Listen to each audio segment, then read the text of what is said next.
Hello les Méli-Mélo, alors on se retrouve cette semaine pour un thème sympa, un thème qui va nous permettre de nous préparer à la rentrée.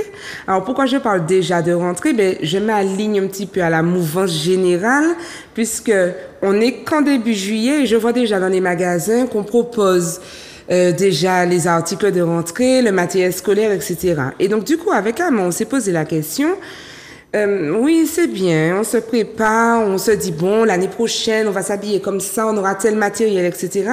Mais on oublie souvent de profiter justement de la période un peu plus calme, un peu moins engagée des vacances pour se préparer à l'intérieur. Et donc, du coup, on a décidé de parler de l'auto-sabotage, notamment dans les relations, puisque contrairement à ce qu'on pense, les relations sont des vecteurs de réussite. Hein.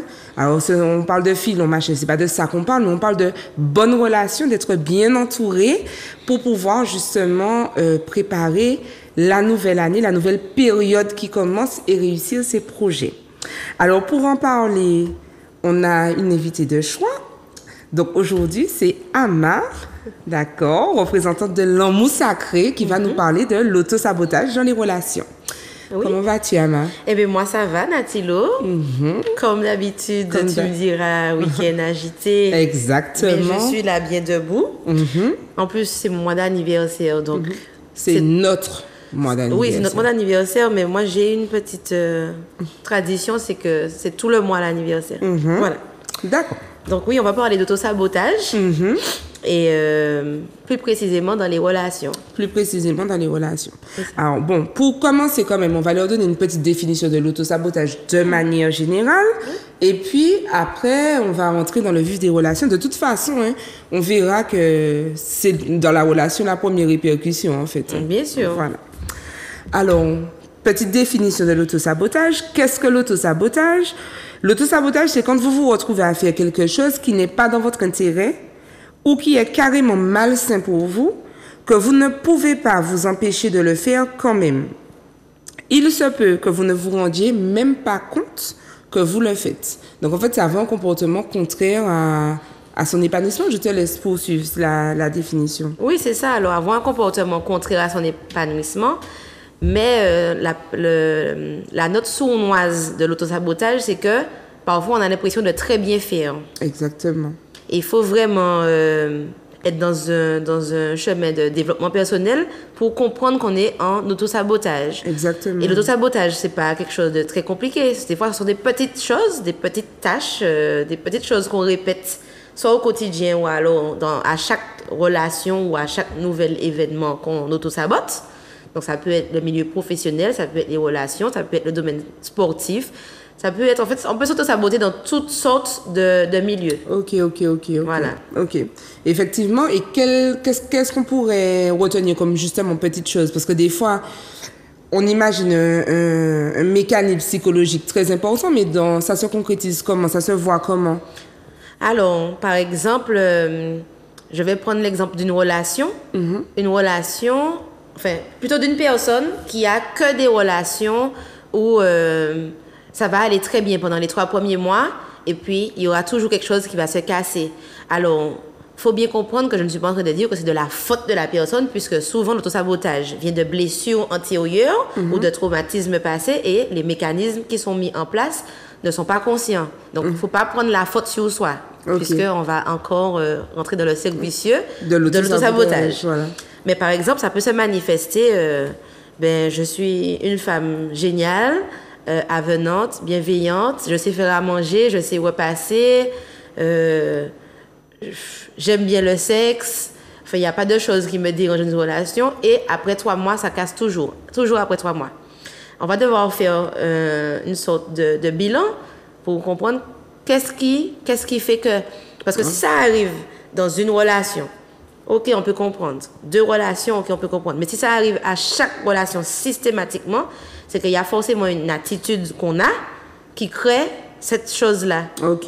C'est une question de statistique un peu. Ok, je comprends. Voilà. Alors, aussi, rajouter à ce que tu dis, notamment pour les téléspectateurs, que effectivement, même si ça concerne la relation, c'est pas forcément un comportement qu'on aura vis-à-vis du partenaire indirectement qui va créer l'autosabotage de la relation ou dans la relation.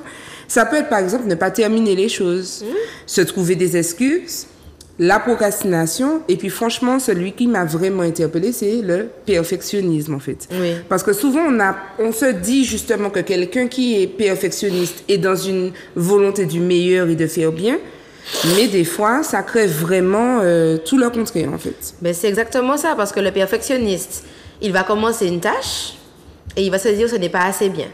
Donc, je vais soit recommencer, soit perfectionner. Je vais recommencer, soit améliorer, jusqu'à ce que finalement, 1 an, 2 ans, 3 ans, 4 ans, 5 ans, la tâche n'est pas terminée. Ouais.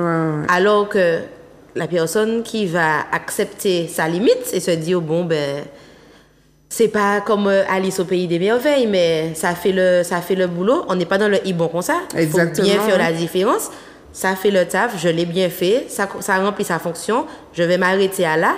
Eh bien, cette personne-là aura au moins fini sa tâche. Voilà, c'est ça, exactement. Alors, j'ai une petite analogie, une petite comparaison que j'aime bien faire pour la question du perfectionnisme. C'est comme quand on veut cueillir un fruit. Des fois, alors, il y a des gens qui n'ont pas peur de... Je prends le cas des mangos. C'est la saison des mangos. Tu vas chercher tes mangos, tes mangues, et tu les laisses mûrir dans ta corbeille. Mais le problème, c'est que le risque, c'est éventuellement que les oiseaux viennent becqueter ou bien peu importe. Il y a des gens qui aiment aussi cueillir le fruit directement dans l'arbre. Tout mûr, prêt à manger.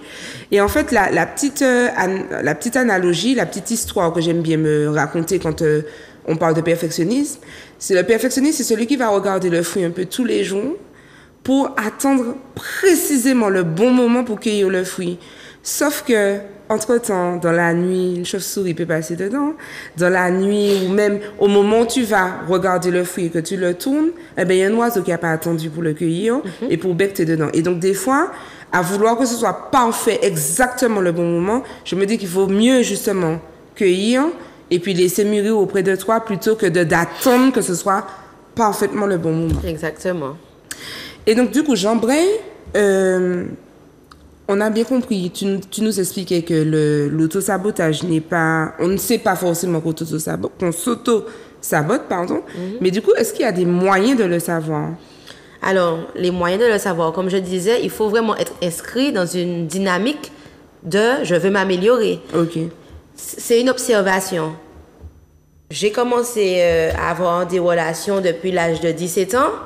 Aujourd'hui, j'ai 42 ans, mes relations capotent toujours de la même manière. Admettons. Il faut qu'on se pose la question de savoir qu'est-ce qui bloque. Ça ne peut pas toujours être que la personne en face. Ouais, il faut prendre la responsabilité de ses agissements. Alors, et comment fonctionne l'autosabotage? Il faut bien comprendre que l'autosabotage, la personne va se dire, j'ai peur de m'engager, par exemple, parce qu'on me fait toujours du mal. La personne va s'engager finalement et adopter des comportements qui vont desservir sa relation. Ça peut être jalousie excessive, ça peut être manque de communication, enfin peu importe, ça peut être n'importe quel comportement pendant la relation. Et bien sûr, le partenaire en face va se dire, alors là, moi je ne veux pas rester dans ça. Et le partenaire en face va quitter. Et la personne qui est en autosabotage va se dire, voilà, je le savais. Donc l'autosabotage, c'est une sorte de forme sadomaso de... Je me fais du mal et puis après je dis, je savais qu'on m'aurait fait du mal, hein, alors que c'est moi qui ai adopté certains comportements pour ne pas souffrir plus que ça. Ok, d'accord. Un peu comme on le voit, où la personne qui a la blessure de l'abandon, qui va attirer à elle des personnes qui ont des problèmes d'engagement. Donc voilà, de toute façon, voilà, ok. C'est exactement ça. C'est ça. Les personnes vont mettre en place des comportements qui vont finalement attirer la chose qu'elles ne veulent pas. Et quand ça va arriver, pour satisfaire leur ego et dire, je le savais. Ouais, c'est ça. Je savais que ça me serait arrivé. C'est quand même compliqué parce que, alors quand j'y réfléchis, je me dis, mais quand tu sais justement que tu as telle ou telle blessure, le vrai challenge, en fait, c'est de changer, de tout changer, en fait, de tout modifier chez toi. Comment tu sais que tu attires la mauvaise personne? C'est ça. À quel moment comment on se protège, en fait, finalement, de notre propre auto-sabotage? Eh bien, comment on sait qu'on attire le même type de personne? Je vais prendre un exemple comme ça. C'est un exemple qui revient assez régulièrement, par exemple, la femme battue. Faut bien comprendre que c'est pas faut pas mettre la faute sur le dos de la femme battue. C'est pas elle qui se dit, ah oui, moi je veux un homme qui me bat. Par contre, il y a certains comportements comme dès la première claque, ne pas partir, comme avoir des comportements parce que j'étais déjà avec un partenaire toxique, toutes les 5 minutes, je suis là, je fais ça, je fais ça, je fais ça. Le jour où tu ne fais pas ça, le partenaire qui est déjà toxique et violent va trouver que c'est quelque chose de bizarre. Donc, se dire, bon, la prochaine fois que je rentre dans une relation toxique, je quitte très tôt. D'ailleurs, on le dit aussi, des fois on voit les signes très très tôt, mais on se laisse la possibilité on se ment à soi-même parfois, on se dit, bon, on cherche des circonstances atténuantes. Je pense aussi que la personne qui cherche des circonstances atténuantes, c'est justement à cause de la déception depuis mes 17 ans, ça se passe comme ça. Bon, allez, cette fois-ci, on a l'impression qu'on a une deadline pour pouvoir avoir une bonne relation. Donc, on se dit, bon, allez, peut-être que c'est moi qui suis trop exigeante, etc., etc. C'est ça. Et puis, pas seulement l'histoire de la deadline, il y a aussi ce poids-là qui pèse. Mais il y a aussi le côté, peut-être que c'est ce que je mérite. Puisque si ça m'arrive dans toutes mes relations, peut-être que c'est ce qui est bon pour moi. Donc, du coup, on va rester dans le même comportement d'auto-sabotage où on va accepter ça, où on va ne pas partir, où on va dire « Ouais, mais il s'est énervé, mais aussi, il faut dire que j'ai la langue sale. Hein. Ce genre de paroles-là. C'est ça. Alors, du coup, bon, on a retenu quelques causes, donc bon, on va les explorer ensemble, tu nous diras ce que tu en penses, etc. Et puis surtout aussi, ce que tu vois, toi, dans les thérapies, comment ça se répercute en réalité. Okay. Donc, parmi les causes de l'auto-sabotage, donc on a retenu, déjà pour commencer, les croyances limitantes. Voilà, les croyances limitantes, dont le syndrome de l'imposteur. Alors, pour mettre les téléspectateurs à l'aise, donc le syndrome de l'imposteur, c'est le mécanisme psychologique qui fait que vous aurez toujours l'impression que si vous réussissez une tâche ou si vous avez une compétence particulière, c'est grâce à l'autre. C'est-à-dire que j'ai réussi ça grâce à ma maman. J'ai réussi ça grâce à mes collègues.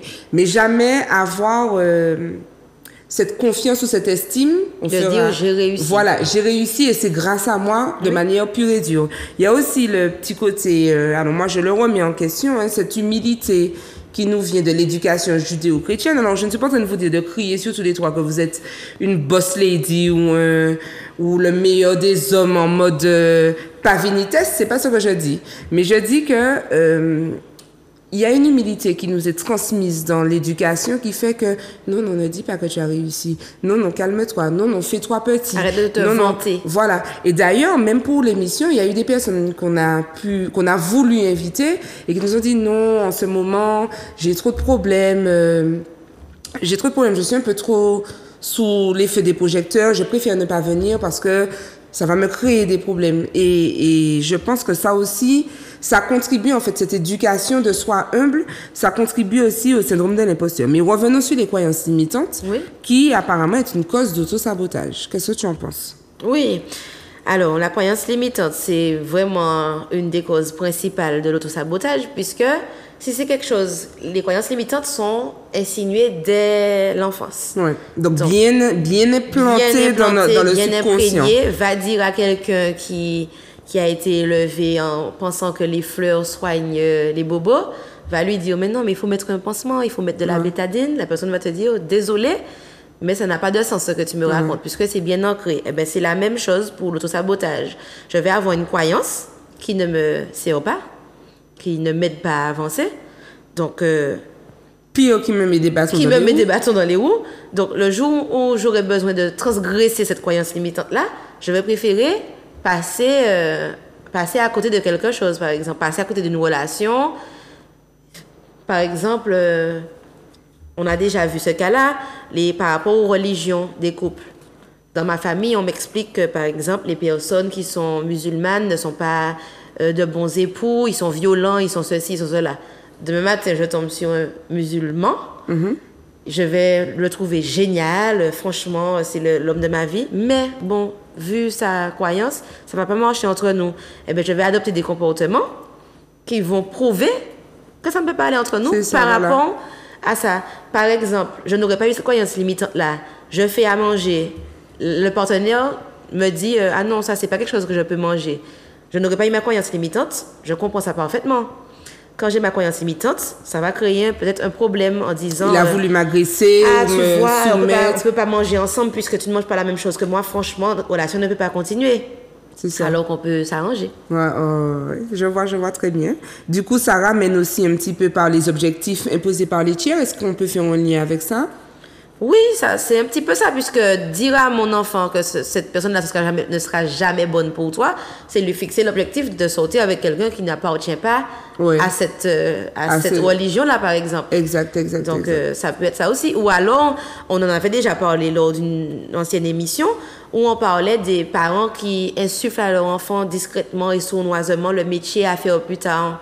Ah oui, non, mon fils sera médecin, je pense. Il aime beaucoup les maths. Toi, quand tu grandis avec ça, tu te dis que tu veux faire des maths. Donc, tu vas aller en maths, mais toi, c'est l'art que tu aimes.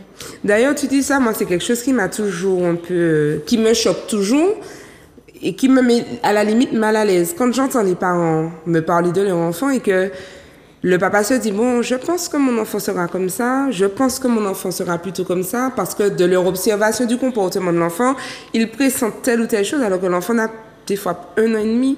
3 ans, 4 ans. Et je me dis, mais sur quoi ils se basent ou quelle est la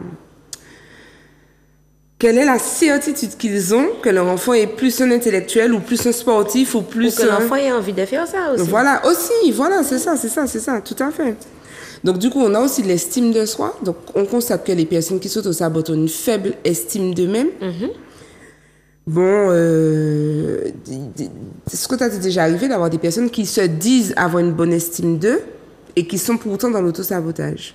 Oui, parce que ces personnes-là vont confondre assurance et estime de soi et confiance en soi, sauf que ce sont des choses séparées. Exactement. Je peux parler devant un public de 200 personnes, j'ai de l'assurance. Par contre, je trouve que je raconte de la MERDE. Donc, j'ai l'assurance de parler devant eux. Et quand j'ai fini, je vais me dire, ah non, la fille qui est passée avant moi a vraiment mieux parlé que moi. Ou alors, la fille qui est passée après moi a vraiment... Excusez-moi, vous pouvez annuler mon passage parce que je pense que c'est pas bon. Ouais. Donc, alors que tout le monde dans l'assemblée s'est dit, waouh, super, génial. C'est ça. Donc, il faut faire la différence entre avoir de l'assurance, pouvoir parler dans un micro. Et d'ailleurs, l'assurance vient un peu de... Alors, tu me diras ce que tu en penses. Pour faire simple au niveau de l'estime et la confiance, l'estime, c'est vraiment l'amour et la perception de soi. Oui. Et la confiance, c'est la confiance, c'est la confiance que l'on met en ses capacités de réaliser quelque chose. Se sentir capable de faire quelque chose, mais ça ne signifie pas que l'on s'aime réellement pour autant. C'est ça. Alors, on peut prendre l'exemple, par exemple, d'un ingénieur qui il est bien au courant qu'il sait le faire. Par exemple, on va lui donner un travail à faire dans son activité. Il sait que c'est OK, je peux le faire. Mais n'importe qui peut faire ça. Ouais. C'est aussi une faible estime de soi-même. Alors ça, c'est quelque chose que je retrouve beaucoup chez les personnes. Alors, je donne le terme qui est utilisé généralement, même si c'est un terme que je n'aime pas beaucoup. Les personnes hautement qualifiées. Alors, qualifiées par rapport au titre professionnel. Hein? Donc, les personnes qui sont hautement qualifiées, souvent, je retrouve ça chez eux, en fait. Cette question de se dire, non, mais... c'est accessible. Non, mais n'importe qui peut le faire. Je retrouve beaucoup ça chez eux.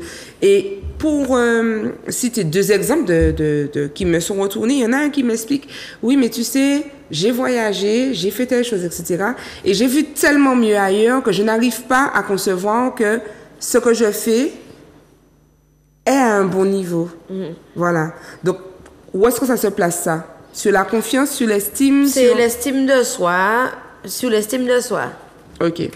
Parce que la personne fait confiance quand même à ses capacités, au moins dans son milieu, mais en ayant vu ailleurs. Mais sauf que ça, c'est le problème de tout le monde. Hein. On ne peut pas faire comme tout le monde. C'est ça aussi où il faut savoir se placer dans sa valeur. Il faut savoir reconnaître sa valeur. Pourquoi? Moi, quand je fais 1 heure de sport, je suis au bout de ma vie. Je ne peux plus. Franchement, je ne peux pas. Je regarde une autre personne, elle fait 4 heures de sport, franchement, pas trop essoufflée, pas une goutte de sueur. Je vais me trouver nulle par rapport à cette personne-là. Mais je vais me dire, ça c'est mon max à moi. Oui. Ça, c'est mon max à moi. J'essaye de faire en sachant que j'ai fait de mon mieux. J'étais pas dans le bon comme ça. Ouais. J'ai fait vraiment de mon mieux. Je me suis poussée à bout. J'étais à bout. Donc, l'autosabotage, il y a quand même un rapport avec la société, en fait. Ce que la société attend de nous, ou est-ce que c'est nous qui créons l'autosabotage, même sans les injonctions de la société? Non, c'est l'individu même qui crée son autosabotage. Ok. C'est vrai qu'il y a les injonctions de la société, mais c'est vraiment un processus psychologique propre à l'individu, l'autosabotage. Ok. Ça peut être, alors, pour la faible estime de soi, je vais donner un exemple. Franchement, j'ai un groupe d'amis, mais j'en ai marre. Personne ne m'invite, on ne m'invite jamais. Vous faites des plans sans moi, je vois vos vidéos. Bon, ok, d'accord. Christelle, on t'invite. Christelle va adopter un comportement dans la soirée où elle va casser l'ambiance, elle va avoir un problème avec tout le monde, elle sera sur le qui-vive, elle va dire pourquoi celle-là me regarde. Du coup, on ne va pas inviter Christelle à la prochaine fois. Eh bien, Christelle, elle va dire mais je savais déjà, les amis ne m'aiment pas. J'ai pas d'amis. C'est ça. Donc, ça conforte son ego, mal placé. Ça conforte son ego, mais en fait, elle s'auto-sabote. Alors, du coup, je rebondis sur cet exemple. Qu'est-ce qui ferait que Christelle, dès la base, se dise qu'elle n'est pas d'amis et qu'elle développe ce comportement-là? C'est quoi? C'est une peur de l'échec? C'est une peur de se tromper? C'est une peur, justement, de s'épanouir? Ça vient de quoi? Ça vient certainement d'une blessure. Alors, je ne peux pas dire laquelle, parce que ça peut être l'abandon, ça peut être la peur de se ridiculiser, ça peut être n'importe quelle peur, la solitude. Mais c'est un truc à chercher dans l'enfance. C'est dans l'enfance, ou alors un traumatisme qui s'est passé peut-être dans l'adolescence, ou peut-être que Christelle était très méchante à l'école, par exemple, et puis maintenant elle veut s'améliorer, mais c'est ancré en elle ce comportement-là par rapport à ses expériences ou par rapport à son caractère. Mais au lieu de se je dis comporter, pas comporter, au lieu de profiter du moment, son cerveau sera concentré sur pourquoi il me regarde celle-là et pourquoi celle-là il me regarde. Ces gens-là parlent entre eux, ça veut dire qu'ils me mettent à l'écart, donc ça m'énerve, donc du coup je suis fâchée. Et donc, quand quelqu'un va venir vers Christelle et lui dire Christelle, ça va, tu t'amuses? Bof, puisqu'on me laisse à l'écart. Par exemple, la prochaine fois, tu n'as pas forcément envie de dire à Christelle, viens chez moi. C'est ça. Mais pour trouver la cause, on l'a dit à la dernière émission, il faut se rapprocher des professionnels, ou alors, si jamais on a vraiment le courage, parce qu'on ne peut pas forcer quelqu'un à entamer un processus de thérapie, si on a vraiment le courage, vraiment faire une introspection, mais très difficile. C'est difficile de faire une thérapie seule. Ça existe, mais c'est très rare et très compliqué. Et puis ça empêche de prendre du recul, parce que j'imagine la personne qui est en développement personnel, qui comprend effectivement qu'elle est en autosabotage, mais qui se dit qu'elle ne fait pas exprès. C'est compliqué de mélanger, en fait, d'être 24 000 personnes en même temps. Et c'est vrai que la solution serait plutôt de se rapprocher de quelqu'un qui aura du recul et puis qui pourra en parler avec... j'ai envie de dire avec bienveillance, parce que si tu veux, justement dans les relations amicales, la personne qui va dire bon ben moi j'invite plus Christelle, elle agit par rapport aux faits, par rapport au comportement justement de Christelle, mais elle n'est pas forcément dans l'analyse ni dans c'est sûr. Voilà, c'est ça. Elle aura un peu de mal à être compréhensive ou à se dire bon mais tiens, tu as telle blessure et c'est ce qui génère ce comportement-là. Chose qu'on ne demande pas non plus aux gens en soi. C'est-à-dire que savoir que la personne qui est en face de vous a un comportement désagréable par rapport à des blessures qui la concernent, ça peut effectivement vous aider à prendre du recul par rapport à la situation et être un peu plus compréhensif. Mais il n'est pas non plus question que le comportement de l'autre envahisse qui vous êtes et vous mette dans une posture de thérapeute en permanence non plus. Oui, c'est ça. Voilà. Et puis, comme je le dis, ça paraît très violent et agressif, mais personne n'a l'obligation de supporter les blessures des autres. C'est ça, voilà. Parce que je trouve ce discours-là un petit peu... Facile et puis culpabilisant. Tu savais que la fille avait un problème, c'est comme ça que tu fais, tu préfères lui tourner le dos. Je ne lui tourne pas le dos, je la prends à bras grands ouverts et puis moi-même je tombe en dépression. Exactement. Parce que c'est quelque chose qui est trop fort pour moi. Donc il faut, là encore, comprendre sa valeur, ses limites et se dire, oui, bon, je comprends, tu as un problème, Christelle, je te conseille d'aller voir quelqu'un, mais moi, c'est quelque chose qui est trop énergivore pour moi. Je ne peux pas gérer ta blessure, puisque j'en ai aussi. Voilà. Alors, avant de parler un peu plus de cœur, est-ce que tu penses que... est-ce qu'on peut dire que l'autosabotage, c'est quelque chose qu'on retrouve chez tout le monde? Est-ce que tu as eu le sentiment, quand tu recevais des personnes, que tout le monde a un petit trait d'autosaboteur en lui? Est-ce que c'est quelque chose qui est propre à... Est-ce que c'est quelque chose qui est isolé ou c'est quelque chose qu'on retrouve vraiment chez tout le monde? Alors ça reste mon avis là maintenant. Hein? Moi, j'observe qu'il y a un peu d'autosabotage en chacun de nous, à différents niveaux. Dans les relations, puisque c'est mon domaine, je trouve que vraiment chaque individu a un petit trait d'autosabotage. Okay. Là où ça devient problématique, ce sera vraiment lorsque ce sera répétitif sur plusieurs relations, ou alors dans la même relation, mais sur des années, sur 10 ans, sur 15 ans. Bon, à partir de 3 ans, je trouve que c'est déjà problématique, mais où ça va durer. Mais là où ça devient encore un plus gros problème, c'est là où ça gâche la vie de la personne. C'est-à-dire que tu t'es auto-saboté, par exemple, tu as raté un concours en 2020, et puis tu te ressaisis, tu vas le passer en 2021, que tu l'aies ou pas. Hein. Mais au moins tu fais le geste. On peut dire que ça, tu te ressaisis. Mais chaque année, ah non, j'ai raté la date du concours. Ah non, j'ai raté la date du concours. Voilà, je voulais que tu précises un petit peu parce que pour faire la différence entre rater un examen, c'est pas s'auto-saboter, c'est surtout le fait de créer des situations. Alors, voilà. Je vais quand même faire une nuance. Je vais vous donner un exemple concret.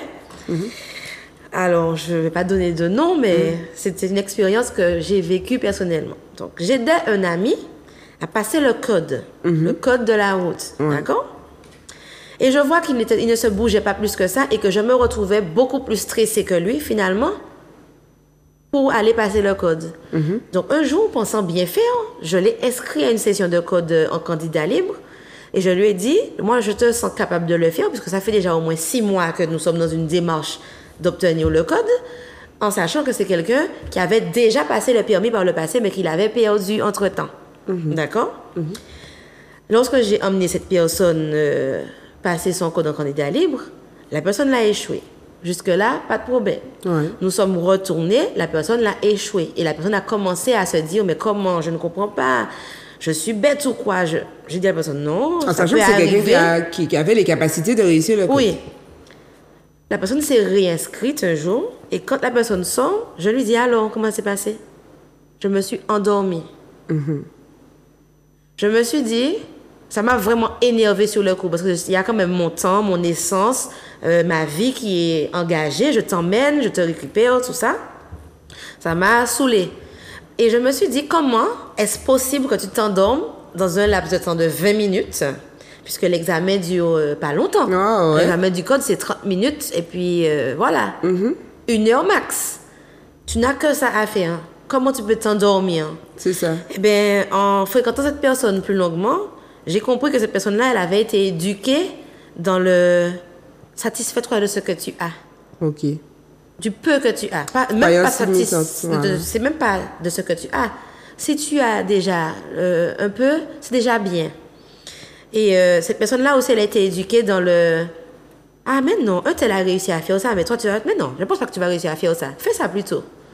Donc, forcément, cette personne-là a grandi en se disant, je n'aurai jamais le code, même si elle avait déjà eu le code. Mais là, comme justement, elle a déjà perdu son permis, elle se dit qu'elle est très nulle.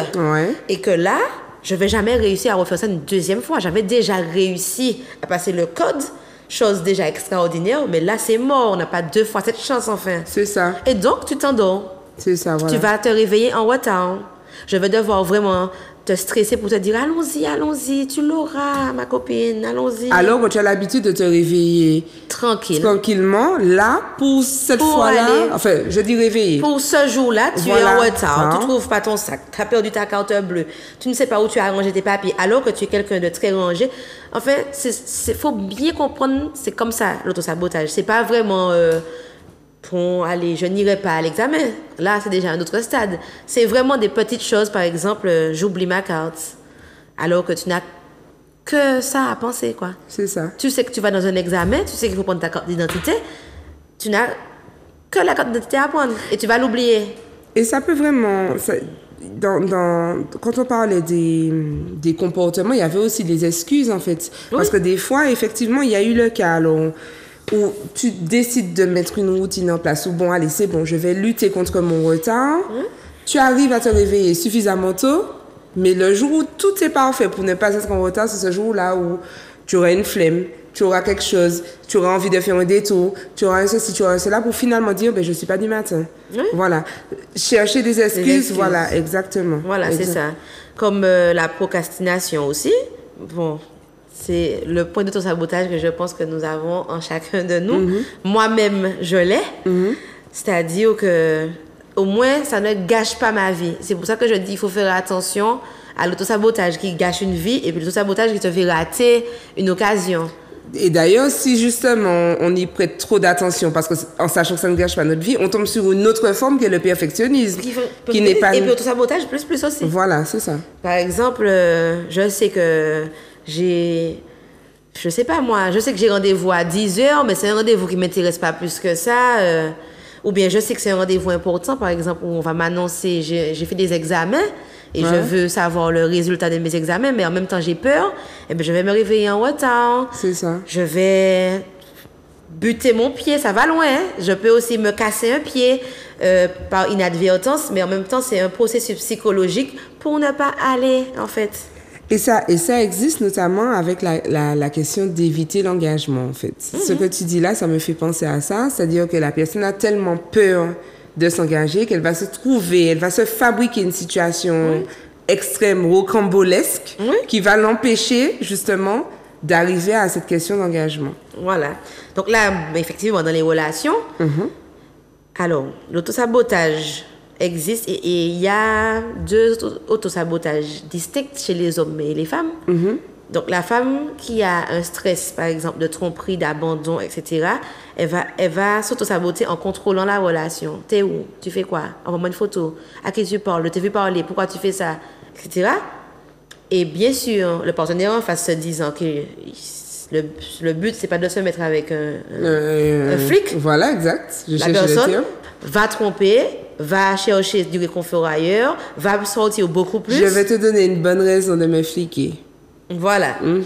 Donc, du coup, et la personne en face qui va coller son partenaire, voilà. Elle va dire, mais mon t'es savent ça, non, mais c'est chier. Ben oui. Voilà. Puisque tu as mis dans l'ambiance.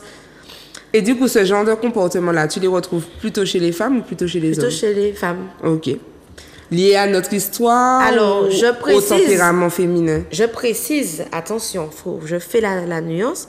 Des fois, la femme n'envoie pas les messages à l'homme. Hein. T'es où? Tu fais quoi?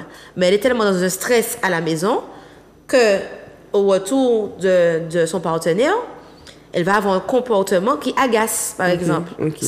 Et puis après, elle va dire, mais je t'ai rien dit, en fait. Je t'ai rien dit. Mais je n'ai rien dit, mais j'ai un comportement qui agace. Communication non verbale, voilà, c'est ça. typique, tout etc. comme elle peut également bombarder de messages. C'est dans les deux cas. Hein. C'est ça. Donc oui, plutôt chez la femme. Ceci étant, l'homme le fait, hein, pour ne pas penser que ça appartient qu'à la femme. L'homme le fait. Mais je pense que c'est de l'autosabotage parfois, mais il y a aussi le contexte historique et culturel de l'homme qui contrôle.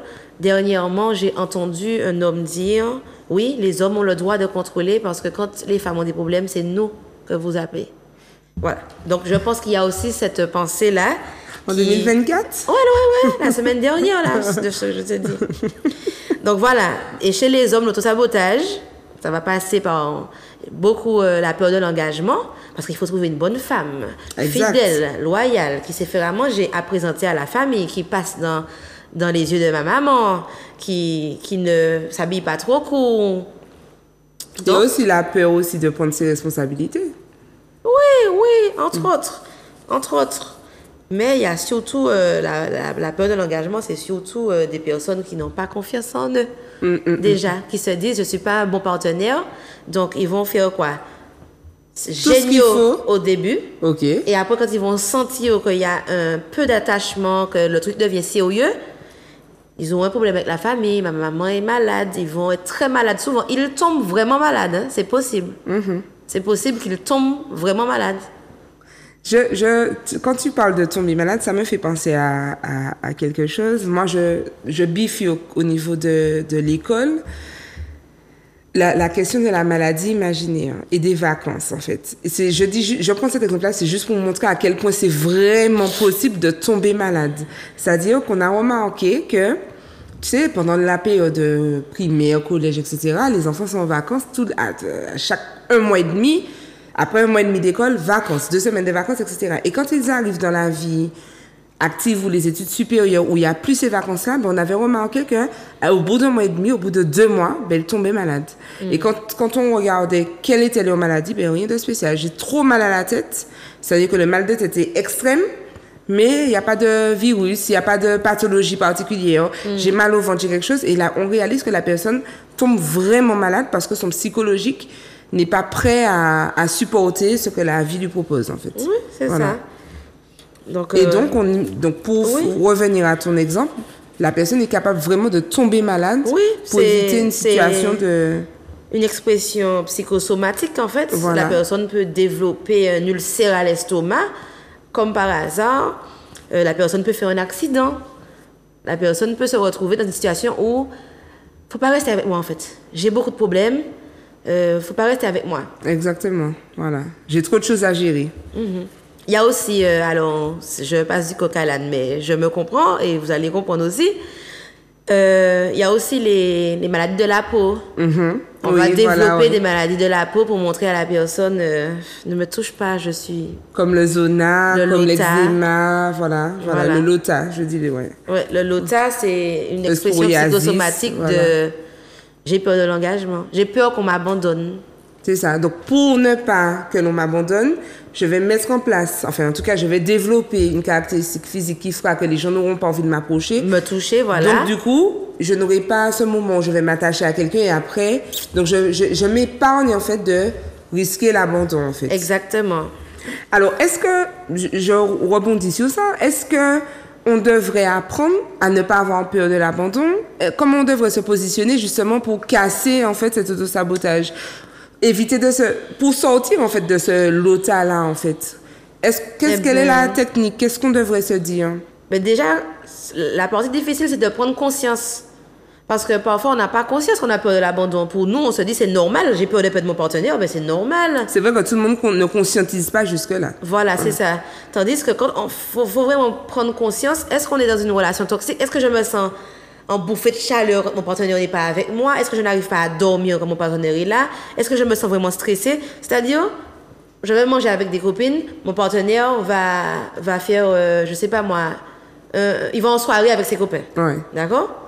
Est-ce que je suis stressée? Est-ce que je passe un bon moment avec mes copines? Ou est-ce que sur mon portable, c'est bon pour toi? C'est bon, ok? J'entends tellement au cabinet, oui, je suis comme ça parce que je m'inquiète si un truc lui arrive. Alors, si la personne, c'est un médecin qui me dit ça, je me dis, tu peux sauver ton partenaire, un pompier. Mais moi, humain lambda, moi, je ne peux rien faire pour toi. Si tu as un vrai danger, tu as fait un gros accident grave, moi, je pense que c'est le 17 qu'il faut appeler avant de m'appeler. C'est ça, exactement. Donc, je dis aux gens, excusez-moi de vous dire, mais...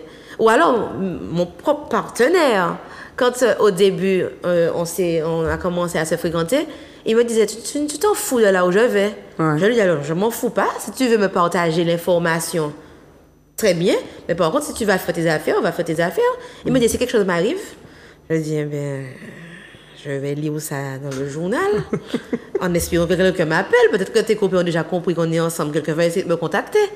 Mais je ne peux rien faire, par exemple. Surtout si c'est grave. Voilà, surtout si c'est grave. C'est-à-dire que je suis au courant, je me déplace, je vais sur le lieu, mais en soi, j'apprends ça le lendemain matin. Si c'est déjà traumatisé crânien ou décédé, je vais avoir mon choc, mais je n'aurais pas pu changer ça. Alors, dans la relation, par rapport à ce que tu dis, ça m'oblige à parler de la question de l'infidélité. Puisque, effectivement, bon, il y a la personne qui flique, etc. Mais et si cette personne te répond, parce que tu as parlé de l'exemple de la personne qui te répond que c'est au cas où il lui arrive quelque chose, donc on est dans la bienveillance, mais celle qui te répond, oui, mais j'étais tellement trompée, donc du coup, je veux surveiller. Non, mais j'ai dit que la personne me dit ça, mais c'est faux. Ok. Tu ne peux pas installer un radar de GPS sur le portable de ton compagnon au cas où de ta compagne, au cas où il lui arrive un truc. C'est ça. Non, j'ai dit ça justement pour dire qu'il y a toujours une excuse à son auto-sabotage. Il y a toujours une excuse. Donc si voilà, je suis comme ça, c'est parce que je suis une femme inquiète et j'ai peur qu'il arrive quelque chose. Et des fois, ça c'est la petite anecdote drôle de l'amour sacré. Des fois, il y a l'application sur le portable du mari ou de la femme, mais pas sur le portable des enfants. Voilà. Ouais, donc, exact. voilà. Donc, imaginons... Tu t'inquiètes beaucoup plus. C'est pas de l'inquiétude, surtout. Voilà. En fait, je vais répondre à ta question concernant les fidélités. La personne qui a souvent été trompée et qui devient un gendarme titularisé. Mais en fait... titulaire de son poste. j'aime bien dire ça, mais les personnes qui fliquent, quand elles découvrent, elles portent pas le plus souvent. D'accord? Donc, on est vraiment dans le « je veux satisfaire mon ego que j'avais raison ». Ok. Je ne suis pas dans la recherche d'une tromperie pour me sortir de cette situation. Je suis dans une recherche pour savoir si j'avais raison. Et comme j'avais raison, maintenant, je vais encore plus être sur ton dos. Ok. Je donne un exemple. Quand je reçois un couple qui essaye de sortir de la tromperie, je leur demande, vous venez là pourquoi en fait? On vient là pour se séparer bien ou pour continuer la relation? Non, on veut essayer de continuer. Alors, il ne faut plus parler de la tromperie. Ouais. C'est difficile. Mais c'est un choix. Sinon, on sera tout le temps dans l'auto-sabotage de dire « Ah ben oui, ben moi j'ai trompé en retour parce qu'on m'a trompé, donc j'ai rendu la monnaie. » On s'auto-sabote. Ouais. En tout cas, on auto-sabote la relation qu'on veut, soi-disant garder. Voilà. Puisqu'il n'y aura plus de confiance. Voilà, il n'y aura plus de confiance. Ni confiance envers l'autre, ni confiance en soi, finalement. Exactement. Donc, ou alors, oui, maintenant je veux que tu me dises où tu es, ce que tu fais, à toutes les heures. C'est de l'auto-sabotage de la relation. Tu ne peux pas être avec quelqu'un. C'est vrai qu'il y a un effort à faire. La personne qui a trompé a un effort à faire pour regagner la confiance, mais on ne doit pas tomber dans le flicage systématique. Et, troisième chose, je ne veux plus qu'il sorte ou qu'elle sorte. Ouais. C'est impossible aussi. C'est ça. Donc, du coup, c'est de l'auto-sabotage de la relation. Exactement. Tu sais très bien que tu ne vas pas rester 10 ans, 15 ans, 20 ans, 25 ans. Fait que là, tu sais très bien. Le subconscient, en tout cas, le sait. Hein? Parce que vraiment, dans des phases où on n'est pas dans son état normal, on est tenté de croire, ben oui, je pourrais faire ça. Rester 25 ans sans sortir pour regagner la confiance de ma femme ou de mon homme, je pourrais le faire parce que je l'aime. Et puis, au fur et à mesure, on se dit non. Exactement. En fait, non, je ne peux pas faire ça. Et j'entends dans ton discours aussi beaucoup de peur. Alors, moi, j'aime bien dire que la peur est une menteuse, ou pour les plus croyants, que la peur ne vient pas de Dieu. C'est-à-dire que peu importe, je vais trouver le moyen d'expliquer que la peur est une saboteuse, finalement, parce qu'on agit comme ça, parce qu'on a peur d'être trompé, mais en soi, et tu vas nous parler de l'ego, du coup, et de la confiance, en soi... quelles sont les répercussions de la tromperie, mis à part le fait de salir la relation? Mais quelles sont les répercussions? Pourquoi avons-nous aussi peur d'être trompés? Alors, avant de parler de répercussions, moi, je tiens à définir la tromperie en tant que sexothérapeute. Aussi difficile que ça puisse être à entendre. La tromperie ne peut pas être une tromperie quand elle n'est pas expliquée aux deux partenaires. C'est-à-dire que j'explique, il faut que les partenaires se fassent un contrat entre eux.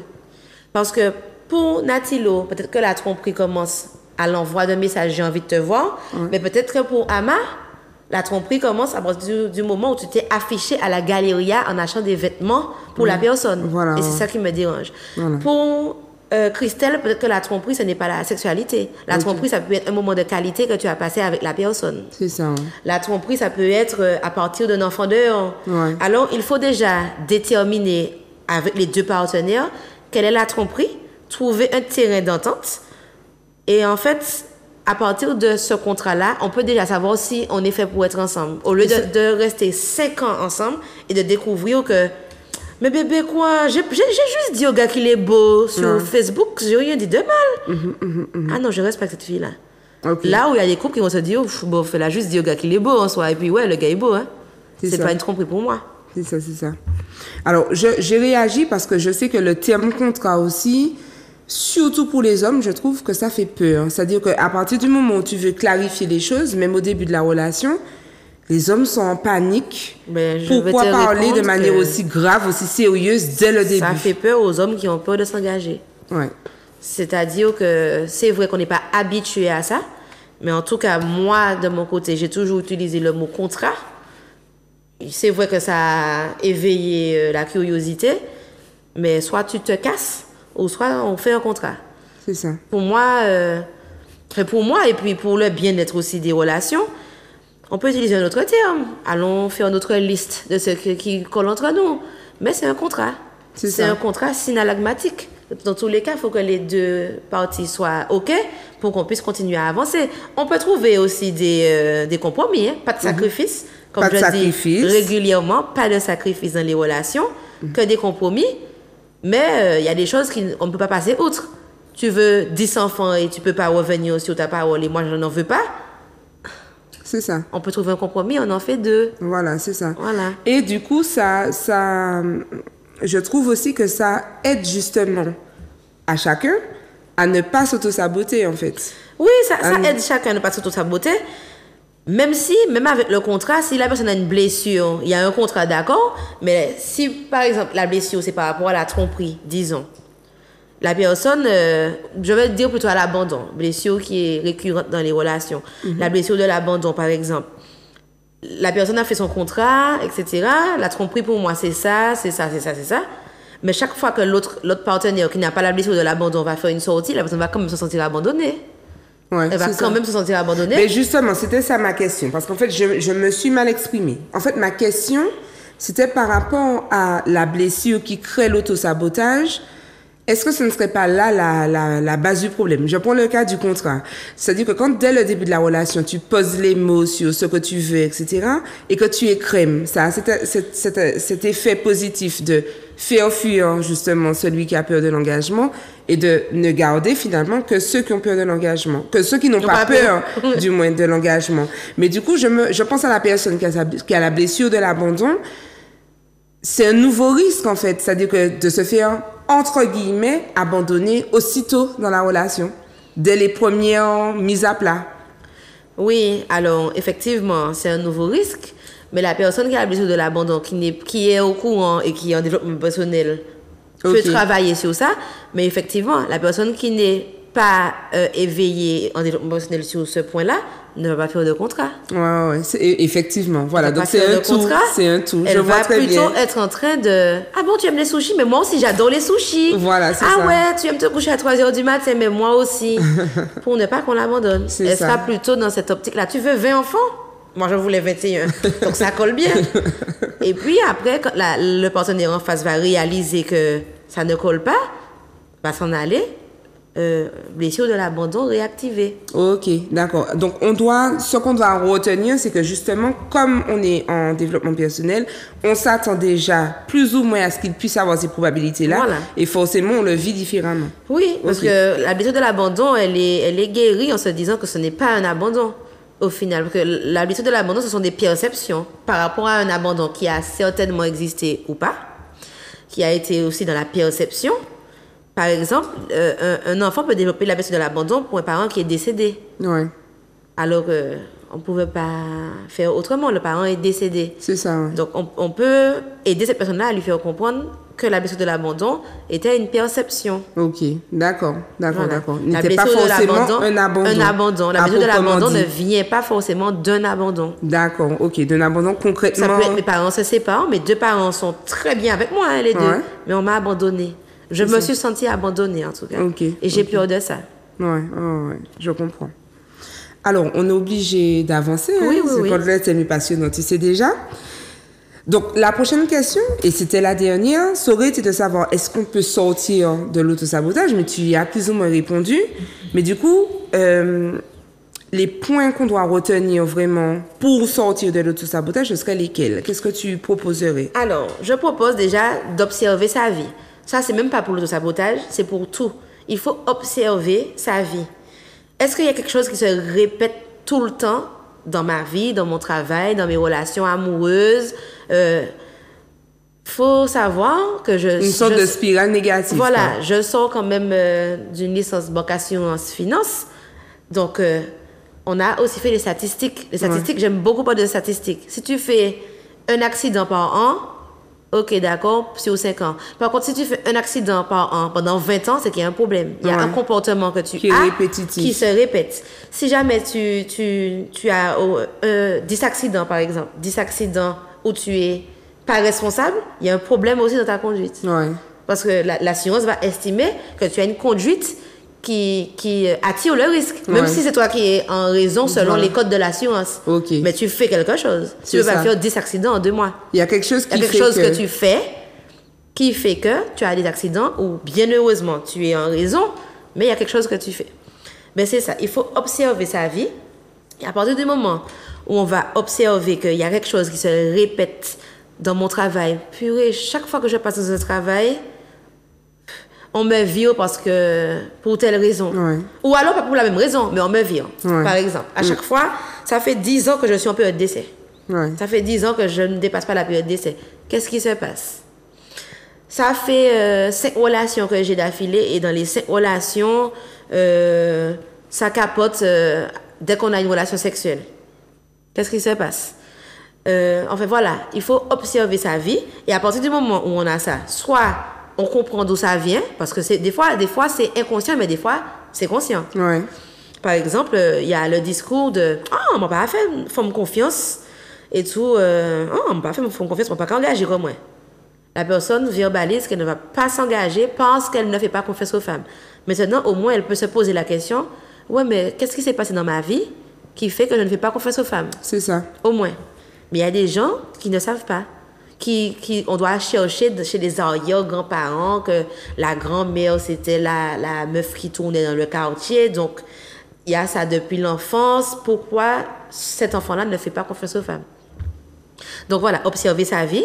Soit se rapprocher d'un thérapeute, soit faire une introspection, noter sur une feuille. Mais comme je répète, c'est un conseil vraiment que je déconseille en fait. C'est pas tout le monde. On ne force pas à faire une thérapie, mais je préfère que les personnes se rapprochent de thérapeutes ou de psychologues ou de psychiatres quand ils sont dans l'autosabotage. Mais moi, je suis assez d'accord avec toi parce que je pense que pour pouvoir traiter ça, il faut absolument factualiser les choses. Oui. C'est-à-dire que nous, par exemple, qui sommes justement dans cette dynamique de développement personnel parce qu'on étudie ces choses-là, moi, je vois bien les points où je m'auto-sabote. Je les vois, sauf que devoir gérer la prise de conscience de l'autosabotage, plus devoir mettre en place des choses, plus devoir laisser mon cœur s'exprimer, ça fait beaucoup. Donc moi, je pense que se rapprocher de quelqu'un qui a de la distance par rapport aux choses, ça aide à factualiser pas les émotions, justement, à sortir des émotions et à factualiser les événements pour prendre conscience déjà de l'autosabotage, ensuite de la dimension qu'a cet autosabotage et puis après des choses à mettre en place, comme en fait se faire aider tout simplement. Je crois que c'est vraiment important. Oui, c'est ça, c'est exactement ça. C'est vraiment important. Oui, c'est important. C'est pour ça que je dis que c'est faisable, mais c'est pas quelque chose que je conseille puisqu'au final, la personne qui va se traiter toute seule ne connaît pas les termes, elle ne sait pas d'où ça vient, elle ne sait pas cette blessure-là correspond à quoi.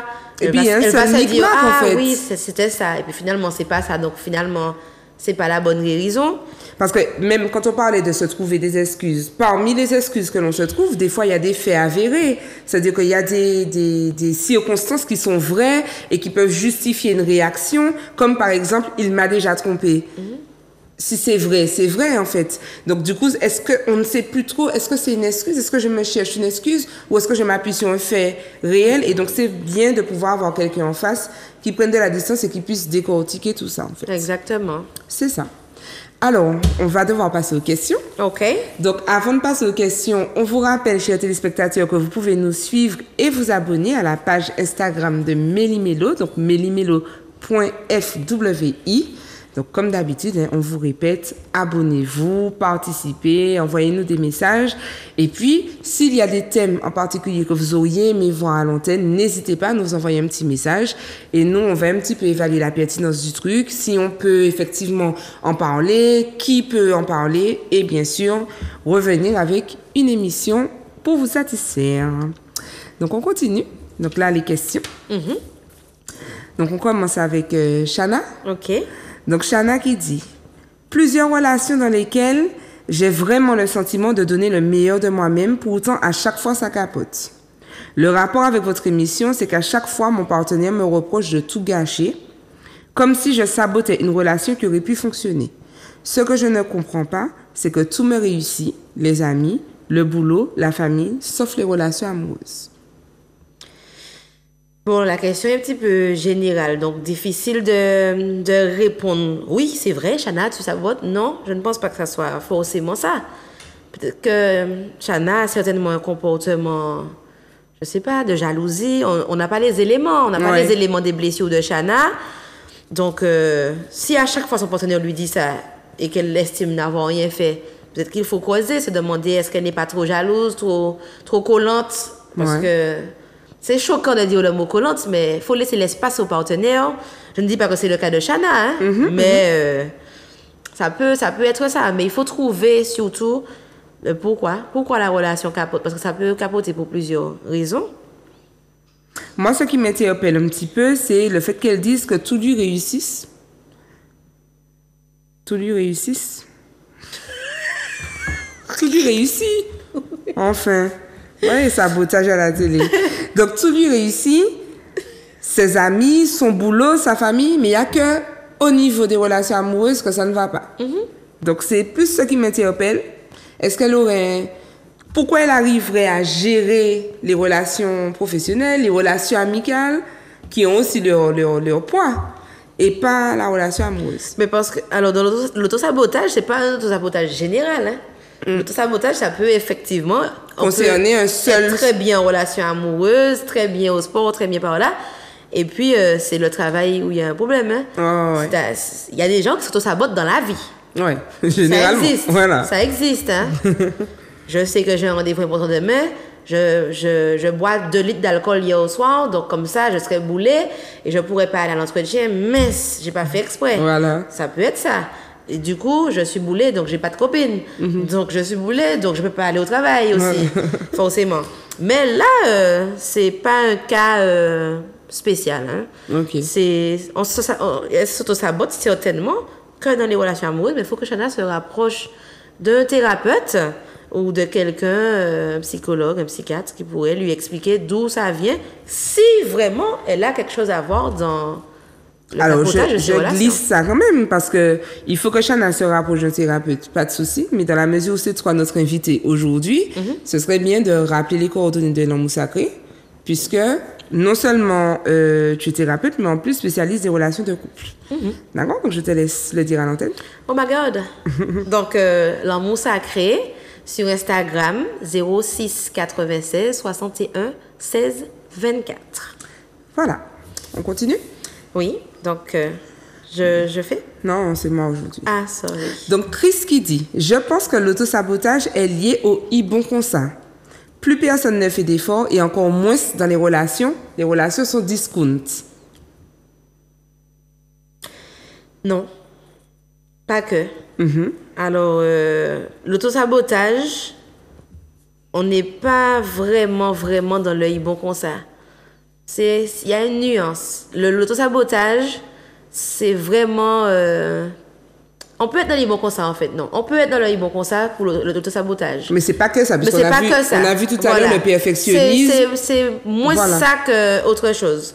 Ça peut être ça, c'est-à-dire que... Il faut pas confondre le laxisme et l'autosabotage. Exactement. Voilà. Il y a des personnes qui sont laxistes parce que c'est dans leur nature, mais il y a des personnes qui vont vraiment vouloir réussir, mais le cerveau va mettre un stop parce que pour moi c'est trop fort, j'ai peur d'échouer, je pense que ça n'ira pas, je pense que je pourrais pas, je suis pas apte à faire ça, alors que oui.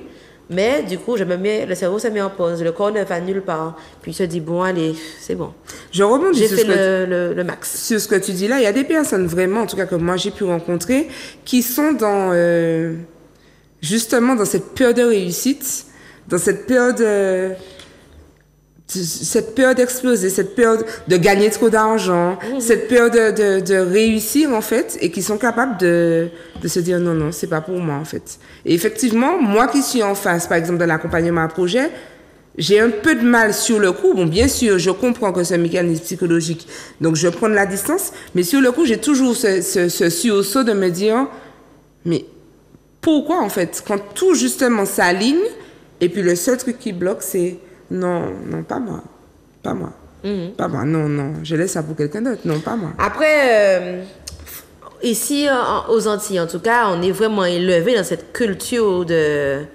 Faut pas avoir trop d'argent. De l'humilité. Le diable aime ça.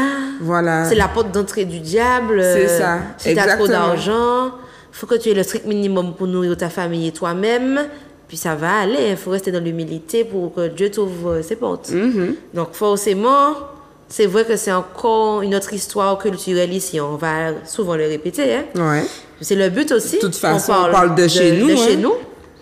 Mais il faut vraiment qu'on sorte du Ibon comme ça. En tout cas, de façon générale. Le Ibon comme ça est une forme d'autosabotage, du coup. Mais l'autosabotage, c'est pas le Ibon comme ça. Voilà, voilà. Ne pas faire l'amalgame. Voilà. On a H. Alors, qui dit quelque chose que je connais bien, parce que j'aime beaucoup cette chanson. Il dit, on nous élève. Donc, il cite, en fait, une chanson de Kalash, où il dit, on nous élève dans la honte de la souffrance, dans la honte de la réussite. C'est juste ça son commentaire. Conséquence de Kalash. Qu'est-ce que t'en penses?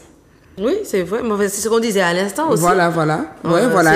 C'est vrai, il reprend un peu, sans avoir lu la question de H. Ouais. Effectivement, on nous élève dans cette honte-là. Hein. Voilà, c'est ça. C'est vraiment ça. Il ne faut pas trop... Alors, en même temps, il faut avoir un bon niveau social, mais il ne faut pas trop le crier sur les toits. Voilà, c'est ça. Alors que je le dis quand je fais les ateliers, tu ne vas pas non plus rabaisser les autres en disant « Ah, tu gagnes seulement 2 000 € et moi, je gagne 6 000 €. » Tu ne vas pas faire ça. Mais il faut être fier de ce que tu fais. Ouais, et il ne faut pas avoir peur de le dire. C'est ça. Voilà. Quand tu dis à quelqu'un, par exemple, « Wow, toi qui as fait ça ?» Mais oui, bof, il n'y a rien dans ça, hein, de l'origami. C'est pas tout le monde qui fait de l'origami. C'est ça. Alors, on a Marial. J'ai vu plusieurs thérapeutes qui m'ont dit d'arrêter de m'auto-saboter dans mes relations, sauf qu'au final, je me fais toujours couillonner, j'ai fait confiance, j'arrête de fliquer et on me trompe. Donc, c'est précisément ce que je disais. Je répète ça souvent parce que ça va très vite qu'on puisse mettre la faute sur son dos. Myrial. En fait, je ne dis pas qu'on adopte des comportements et puis c'est de notre faute que la personne trompe. Par contre, si jamais c'est quelque chose qui se répète dans toutes les relations, il y a un truc à changer, il y a quelque chose à faire, il y a une décision à prendre qu'on ne prend pas pour soi-même. Et c'est là que ça devient de l'autosabotage. Exemple, je prends l'exemple du style bad boy. D'accord? Même moi, j'aime voir ça. J'aime voir. J'aime. D'accord? J'aime. J'aime. Avec beaucoup de crème. Mais quand tu vois déjà que tu passes lundi, le gars est assis au même endroit. Mardi, le gars est assis au même endroit. Mercredi, jeudi, vendredi. In the block. On the block. Ah, on. Oui. Vous avez dit l'anglais et moi. Mais oui, mais on t'accepte comme voilà, ça. Voilà. Non, mais à un moment, l'habit ne fait pas le moine, mais tu te dis bien que ce gars-là, il ne va pas te parler des constellations et de la grande ours et de la petite ours. Mais justement, effectivement, parce qu'elle dit « je fais confiance ». OK? Moi, j'ai envie de lui demander « tu fais confiance à qui ?» Voilà, c'est ça. Voilà, donc je parce n'ai que pas tu arrêtes de d'éléments. fliquer très bien, mais tu fais confiance à qui? Voilà. Donc en fait, finalement, c'est un tout aussi. Il faut aussi soigner son environnement. Oui. Et puis, je vais rajouter un point, être dans la bienveillance. Tout à l'heure, tu disais qu'on a tous une part d'autosabotage en nous. Et tu disais aussi qu'il ne fallait pas, c'est-à-dire qu'il fallait s'y pencher à partir du moment où ça posait problème dans notre vie. Oui.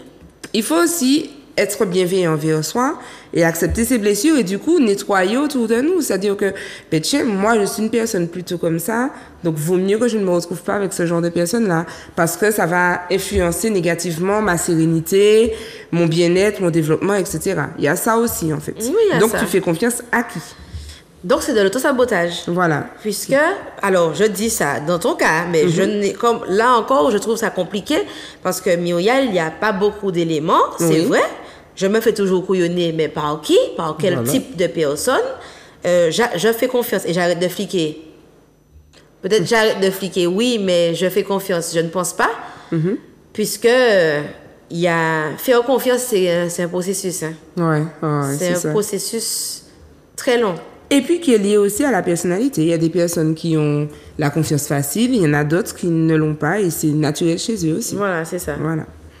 Tant qu'on ne change pas, en tout cas, certaines choses, même si on décide de repartir à zéro, on va attirer le même type de personne par rapport à ces blessures. Exactement. Du coup, on aura les mêmes blessures. On est une femme qui a été beaucoup trompée, on va chercher chez un partenaire certaines choses, mais avec une sorte de filtre où on va pas chercher les bonnes choses. Voilà. On va essayer de rechercher certaines choses positives de l'ancien partenaire chez l'autre qui sont en fait des signes de ce qu'il ne faut pas chercher. Voilà. On continue. Donc, on a Lily 212 qui dit « Je souhaite que vous fassiez une émission sur l'autosabotage hors relation. Par exemple, je n'arrive pas à trouver un homme qui officialise notre relation. Ça s'arrête toujours au stade de gérance. » 212, je suis contente parce que je suis Joséphine. Alors... Je trouve que tu es très dans le jeu. Oui. C'est un truc que tu veux me dire ou Ces pas? temps-ci, je suis... Nous sommes Joséphine. Oh. C'est Joséphine. Je savais. Autosabotage. Bref. Alors, Lily, je pense qu'il n'y a pas de cadre. Il n'y a pas de cadre, donc il n'y a pas de contrat. Alors, pour ceux qui nous regardent, comme je juste leur dire que ce qu'on appelle gérance, c'est quand les gens se fréquentent, Couche ensemble. couchent ensemble, mais ils ne sont pas officiellement un couple. Voilà, c'est ça. Une gérance, quoi. Voilà. Une Les jeunes maintenant disent je suis en GG. On dit plus C'est gérance. pas vrai. Ah oui, les ados nous disent je suis en GG. Mais Avec oui. mon steak. Moi, je suis souvent, Bref. voilà, avec mon steak. Voilà, c'est plus ma personne, c'est mon steak. Ok. Donc, oui, Ouais. ne pas faire de contrat, c'est aussi de l'autosabotage. Surtout si ce n'est pas ce type de relation-là qu'on recherche. Si jamais je recherche une gérance, déjà, est-ce que je recherche vraiment une gérance? Parce qu'il y a encore une subtilité. On C'est peut ça. verbaliser, oh non, moi je veux rien de sérieux. Et quand on se retrouve dans une situation pas sérieuse, on se dit, ah ouais, pourquoi il parle à d'autres filles? Pourquoi il fait ça? Pourquoi il parle à d'autres gars? Au final, on veut un truc de sérieux Exactement. et on ne le verbalise pas. Donc, Lily 212. Je ne sais pas encore une fois le contexte, mais si jamais c'est un contexte où il n'y a pas eu de cadre, je donne un petit conseil à toutes les femmes et à tous les hommes qui recherchent une relation sérieuse mais qui veulent prendre le temps de ne surtout pas dire « je ne recherche rien de sérieux pour l'instant et on verra ce que ça va donner ». Ça, c'est de l'autosabotage verbalisé 100%. Ok. Si jamais je recherche une relation sérieuse, je verbalise, je recherche une relation sérieuse. Par contre, j'aimerais prendre le temps nécessaire avant de m'engager. Ok. Mais au moins, on a verbalisé, je veux quelque chose de sérieux. Parce que il y a une expression qui dit on n'a qu'une occasion de faire une première bonne impression. Ouais. Donc, lorsque je dis à la personne, je ne recherche pas rien de sérieux, mais on verra ce que ça va donner parce que j'ai envie d'être en couple quand même, Et la puis personne finalement, retient quand juste, tu je ne deviens- veux rien de sérieux. C'est ça, c'est ça. Tandis que quand on dit je veux quelque chose de sérieux, donc Lily 212, qu'est-ce qui se dit à la rencontre de ces nouvelles personnes? Comment on commence? Est-ce qu'on se dit les choses? Parce qu'il y a aussi une différence entre les hommes et les femmes. Les hommes, ils sont très radicaux à ces points-là. Les femmes sont très... En général, hein, les amis, en général. Hein, les hommes sont très... Oh, moi, je le dis, mais il peut aller en bas, sérieux. C'est OK, c'est acté pendant... Ils peuvent te fréquenter pendant 10 ans. Ça aussi, comme ça. ce sera pas, on n'aura pas le temps de débattre sur ça, mais Oui. il faudra qu'on prenne le temps de parler de ça aussi. Ils peuvent te fréquenter pendant 10 ans avec cette idée-là en tête et tu te dis... Même mais si la relation évolue. la relation évolue, vous allez au restaurant, vous allez partout, vous passez des nuits ensemble. Mais comme pour lui, c'est pas un truc sérieux, il est dans sa tête, c'est pas un truc sérieux. Ouais. Il va t'offrir des... Enfin, relation dans ta tête où tu es en couple. Ouais. Parce que au début, tu avais dit que tu voulais pas un truc sérieux. Exact. Et ça déjà arrivé que, oui, ça change. Mais c'est compliqué. Ouais. Tandis que les femmes, c'est différent. Dès qu'un homme va leur dire, je ne cherche rien de sérieux, elles vont dire, ah, il avait dit ça, mais vu comment il agit avec moi, Voilà. je sens que Voilà. ça a Ça a dépassé changé. le stade. Voilà. Et donc, après ça fait une balayette. Donc, c'est pour ça qu'il faut établir le contrat dès le début. Je veux quelque chose de sérieux, mais t'inquiète, je suis là toujours. Je me donne 2 ans. Ok. Au moins, il y a un cadre. C'est ça. Alors, je ne sais pas si on aura le temps de traiter toutes les questions. On avance un petit peu. Donc, on a Eddie qui dit « Je suis un autodidacte et j'ai eu des postes incroyables à Birmingham, en Angleterre. Birmingham. Birmingham, en Angleterre. Yeah? Retour au pays depuis 6 ans et chômage depuis des années. Je n'arrive pas à garder un poste. En fait, je refuse souvent des opportunités qui me sont proposées. Et la dernière fois, mon patron, ex-patron, m'a parlé d'auto-sabotage et de syndrome de l'imposteur. Je ne suis pas d'accord avec lui, je connais mon potentiel, mais hors de question de me lancer sur un truc que je ne maîtrise pas. Les gens avec qui je travaille trouvent que je manque de volonté et ça nuit à nos relations professionnelles. Pensez-vous que c'est de l'auto-sabotage? Ça y ressemble en tout cas. Ça y ressemble beaucoup. Parce que Eddie, on le sait, le travail c'est le nerf de la guerre. Il faut travailler pour avoir de l'argent, sauf si Eddie a des activités à côté. Et en fait, on n'est pas au stade de refuser quelque chose parce que j'estime ne pas avoir les compétences. Exact. On me propose quelque chose parce qu'on estime que j'ai les compétences. J'accepte, je regarde. C'est bien pour ça qu'il y a une période d'essai. C'est le but des périodes d'essai, voir et pour l'employé et pour le patron si ça peut coller. Et puis, qui sait, si jamais c'était pour aller comme ça, on n'aurait pas eu Facebook. Hein? Le mec, il n'avait pas plus de diplôme que ça en codage. On en a parlé la dernière fois, là, du gars qui arrivait à Harvard et s'est dit, bon, c'est bon, j'arrête. Ouais. Et c'était Bill Gates, c'est ça? Je sais plus lequel, mais en fait, on avait plusieurs, ouais. Mais en tout cas, il faut se lancer, Eddie, parce que c'est précisément ça. Je rate des occasions parce que j'estime que ça ne me revient pas de droit, parce qu'il y a des personnes qui ont plus d'études que moi, mais sauf que Eddie, c'est à toi qu'on a proposé, donc tu acceptes. Voilà. Tu te trouves, et puis si ça se trouve, tu vas trouver tes marques sur le terrain. Et puis moi, je pense aussi que la personne, le patron dont il parle, le patron a de bonnes raisons, en fait. Oui, c'est ce que j'ai dit. Le patron voit les capacités que toi, tu ne vois pas. Et puis quand je lis un peu son commentaire, alors ça, je pense que ça peut aider les gens à réaliser qu'ils sont dans une forme d'autosabotage, c'est la contradiction. Il dit, j'ai eu des postes incroyables, mais je trouve qu'il y a une forme de contradiction dans j'ai eu des postes incroyables, je suis un autodidacte, donc il se valorise d'une certaine façon, mais en même temps, je n'arrive pas à garder un poste. On sent qu'il y a ce côté confrontation et je pense que ça, c'est quelque chose qui peut nous aider dans notre introspection à se dire, ben, tiens, peut-être que je suis dans l'autosabotage parce que j'ai un discours qui est contradictoire, en fait. On continue. Alors, on n'aura pas forcément le temps de tout traiter. C'est vrai qu'il y a une question que j'aurais bien aimé. Voilà, mais c'est la dernière. Donc, on essaye encore une petite avant la dernière. D'accord? Okay.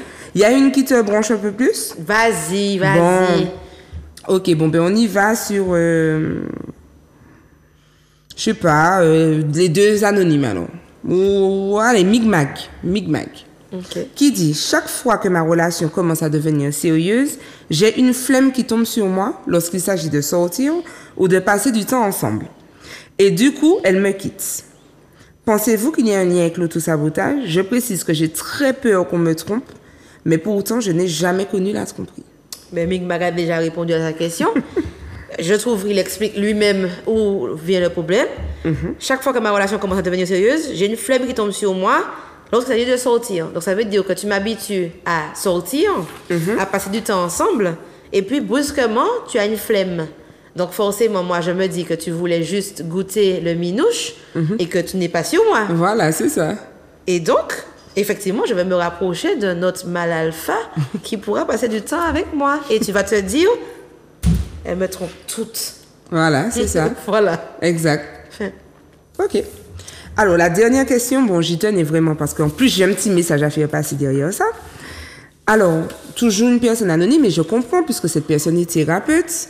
La personne dit, je suis thérapeute et chaque année, j'aide des dizaines, voire des centaines de personnes à aller mieux. Je connais les concepts psychologiques et les techniques de programmation mentale qui aident à avoir des relations saines. Pourtant, je vis des choses catastrophiques dans ma vie personnelle et j'entends souvent, pour une thérapeute, tu agis mal. Ça me bouleverse énormément car même si je vois certaines de mes erreurs, je me dis aussi que j'attire les mauvaises personnes. C'est compliqué car j'ai vraiment le sentiment de faire de mon mieux pour soigner mes blessures et anticiper sur les probabilités négatives. J'ai honte de ne pas y parvenir au point de vouloir quitter ma profession. Mais les thérapeutes aussi ont leur tard, hein? Les thérapeutes aussi ont des... Les thérapeutes voient des thérapeutes. Voilà. Ça, il faut que tout le monde soit à l'aise avec ça. Et puis, la personne qui lui dit pour une thérapeute, tu agis mal, il faut faire cette personne-là arrêter de lui parler ou arrêter de raconter à cette personne-là sa vie, en tout cas. Ouais. Parce que je pense que cette personne-là n'est pas dans la bienveillance. Voilà. On se le dit entre nous en blague, toi et moi. Ouais. Là, thérapeute. Exactement. On s'embête. Oui, voilà, c'est ça. Mais je sais pas si... On est dans un cadre maîtrisé. Maîtrisé. Où on a le droit de se dire ces choses-là, voilà. Voilà, mais pour une thérapeute, tu agis mal. Je trouve que c'est très violent. Donc, il faut déjà prendre, sans vouloir donner de conseils à la thérapeute, mais il faut que cette personne-là puisse sortir de mes problèmes, en fait. Ouais, je ne lui raconte plus mes problèmes. Et puis, non, il n'y a pas de honte à avoir. Surtout que on connaît le processus de la honte. Hein. La honte, ça vient sournoisement dans ta tête pour te faire croire que tu as un problème, que c'est pas bien et tout. Donc, se rapprocher d'une thérapeute, même si on est thérapeute. Exactement. Simplement. Alors, moi, j'avais vraiment envie qu'on traite cette question. Alors, effectivement, hein, j'ai envie de dire que un mécanicien n'est pas épargné d'une roue crevée. Oui. Un médecin peut développer une maladie grave. Donc, un thérapeute peut aussi avoir besoin d'être accompagné. Bien sûr. D'accord? Surtout que quand il est dans son rôle de thérapeute, il n'est pas dans son rôle de personne humaine. Ben oui. Alors, je voulais dire ça et je vous le dis à vous, les téléspectateurs. Les téléspectateurs qui me croisent dans une situation un peu compliquée, parce que je suis fâchée, parce que j'ai réservé un restaurant et qu'on m'a mise près de la porte des toilettes, j'ai le droit. J'ai le droit d'être fâchée. Même si je vous invite, ça c'était important pour moi, même si je vous invite à creuser en vous, à être dans le développement personnel, chose que nous faisons d'ailleurs, parce que on est souvent dans ce que j'appelle l'analyse des pratiques. On va évoquer nos cas, on va essayer de faire nos thérapies personnelles, mais on a le droit, même si on est thérapeute, même si on vous dit des choses sympathiques à la télé, qu'on vous invite à aller vers le mieux, sachez que nous sommes des personnes humaines et que nous sommes sang. des personnes comme vous. Parce que je dis ça parce que ça fait au moins 3 ou 4 fois, surtout le cas du restaurant qui m'a marqué, parce que le gars qui s'est rapproché de moi m'a dit clairement: ah non, mais tu ne peux pas te fâcher. Mais c'est toi que je vois à la télé. C'est toi qui raconte aux gens qu'il faut le prendre cool, etc., la bienveillance. Et puis là, tu es fâché. Et je n'avais pas forcément ce n'était pas le lieu, c'était pas le moment pour pouvoir développer. Mais oui, j'ai le droit d'être fâché parce qu'on me met près de la porte des toilettes. Oui, j'ai le droit d'être fatigué à un moment donné. Oui, enfin, nous avons le droit. Et donc, comprenez bien que c'est aussi une réponse à cette personne. Même si tu es thérapeute, même si tu aides, même si tu accompagnes les autres, il n'empêche pas que tu demeures une personne humaine avec des sentiments, des émotions qui fluctuent, avec des besoins d'accompagnement, et c'est tout à fait légitime. Voilà. C'était ce que je voulais dire. Pour moi, c'est important de rappeler ça. Génial. Voilà. Donc, on a terminé pour les questions. On va attaquer les bons plans. Exact. Ok, je commence, tu commences comme tu veux. Vas-y, hein, moi Alors, le premier beau plan. Le premier bon plan. Alors, c'est la proposition de regarder une vidéo, d'accord, sur YouTube. Donc, on vous laisse voir un petit extrait. Le fait de vouloir plaire à tout le monde. On essaye de rendre tout le monde heureux, ou alors on adopte un certain rôle, une persona, pour que les gens nous aiment, pour qu'ils soient contents. On se perd. Et donc, c'est une petite vidéo YouTube, d'accord, qui vous permet en fait de continuer la réflexion, d'accord. Donc, ça s'appelle « Comment arrêter de s'auto-saboter pour retrouver son harmonie et sa paix intérieure ». Donc, on vous propose de ne pas hésiter. Il y en a d'autres qui sont sympas, qui en parlent dans l'humour aussi. On avait vu une vidéo de Tout le monde le sait. Enfin, voilà, tout le monde s'en fout, du moins. C'est un autre registre, mais c'est dit avec humour aussi. Mais en tout cas, pour pouvoir poursuivre la réflexion chez vous autour de la question de l'auto-sabotage. Alors, pour le deuxième bon plan, donc c'est un livre qui s'appelle « Arrête tes conneries, stop à l'auto-sabotage ». Donc, c'est Gary John Bishop. Et en fait, dans le livre, il va aborder tous les types d'auto-sabotage. Donc, relations professionnelles, amicales, parce qu'on peut se saboter en amical aussi. Hein. Donc, voilà. Et puis, vous l'aurez compris sur le titre, c'est un peu écrit de façon légère. Hein. On n'est pas vraiment dans le strict. Voilà, c'est ça. Donc, je trouve que c'est très accessible dès l'adolescence, puisqu'on se sabote dès l'adolescence. Dès l'adolescence, ouais. Donc, du coup, Je trouve que c'est bien écrit, c'est une belle œuvre et puis c'est un peu comique. Mais d'ailleurs, c'est bien que ce soit comique parce que justement, quand tu es dans l'autosabotage, c'est parce que tu fais quelque chose de mal, que tu dois toi-même changer. Ça permet de sortir de la culpabilité et de l'aborder avec un peu plus de légèreté. C'est exactement ça. Donc, il n'est pas cher en plus, accessible même en ligne. Voilà, donc arrête tes conneries. J'aime bien, c'est mon style, hein, de Gary John Bishop. Voilà. Eh bien, on a fait le tour. Oui. On a fait le tour. Qu'est-ce que tu pourrais dire pour conclure par rapport à cette thématique? Eh bien, je pourrais dire aux téléspectateurs qui nous regardent, l'autosabotage, c'est vraiment la gangrène de la vie. La vie est trop courte pour qu'on puisse s'autosaboter en plus avec des gens qui nous sabotent déjà venant de l'extérieur. Donc, il faut vraiment prendre conscience de qui on est, définir ses valeurs, un cadre, se poser des limites, des objectifs. Si on n'y arrive pas, je le répète, se rapprocher d'une thérapeute, d'un psychiatre, enfin, de toute personne habilitée à faire ça, pour pouvoir vivre sa vie pleinement. Ne pas rater d'occasion parce que quand on a 80 ans et qu'on est assis là en se disant j'aurais dû, j'ai pas fait ça parce que on n'a que nos yeux pour pleurer, c'est plus le moment de le faire. Ouais. Donc faites-le quand vous sentez que c'est le moment. Posez vos limites, trouvez le moyen, mettez en place les moyens nécessaires et puis vivez. Hein. Qu'est-ce que je peux rajouter après ce discours-là? Rien du tout. Voilà, bisous. Donc, on arrive au terme de cette émission. On espère que vous avez apprécié, que vous allez travailler chez vous, que vous allez préparer votre nouvelle année. Donc, pour faire le lien avec le début de l'émission, je vais parler de la rentrée. Oui, vous allez acheter des effets pour l'école, pour vos enfants, pour vous, de nouveaux vêtements, de nouveaux accessoires, peu importe, pour commencer une année en beauté. Mais on espère que vous allez vraiment travailler sur vous, mener un petit nettoyage, une petite introspection pour arrêter de vous auto-saboter et commencer l'année avec force et confiance en vous. Voilà, donc on vous fait de gros bisous et on vous dit à la semaine prochaine. Bye bye!